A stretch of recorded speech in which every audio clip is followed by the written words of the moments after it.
పక్క నుంచి తీద్దాం, ఫోటోలు మూల వెరైటీలను తీయొద్దు, అందుకోసం అని చెప్పి తీయట్లేదు నేను.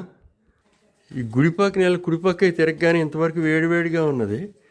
ఇక్కడికి వస్తే ఏసీ గదిలో ఉన్నట్టు చాలా చల్లగా ఉంది. చూసారా ఈ రాళ్ళు అవి, ఈ కిందనంతా కూడా ఈ గుహలో ఋషులు తపస్సు చేశారట. బా వాట్ ఏ బ్యూటిఫుల్ ఇది. ఇప్పుడు ఇక్కడ నుంచి ఏమైందంటే ఈ కొండరాళ్ళు ఎక్కి మొత్తం లోపలికంటా చూద్దామని చెప్పేసి అని లోపల బయలుదేరాను. వెళ్ళి చూసిన తర్వాత ఈ రాళ్ళన్నీ పెద్ద పెద్ద బండరాళ్ళు కదా, ఒకటొకటి మూసుకుపోయి ఉండడం వల్ల మొత్తం గుహ అంతా మూసుకుపోయింది. లేదు అంటే కనుక ఈ గుహలో వీళ్ళు ఎవరంటే ముళ్ళందరూ వచ్చి తపస్సు చేసుకుంటున్నారు ఇక్కడ ఈ శివాలయం పక్కన అని చెప్పేసి అని.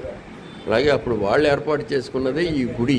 ఈ గుడి ఏంటంటే చిన్నది, పూరి గుడిసెలా ఉండేది. ఇప్పుడు ఇటు పక్కకు వచ్చేసరికి పూర్తిగా మాయమైపోయి అక్కడి నుంచి ఇప్పుడు ఏమైందంటే ఇప్పుడు ప్రస్తుతానికి కొత్తగా గుడి మామూలుగా ఈ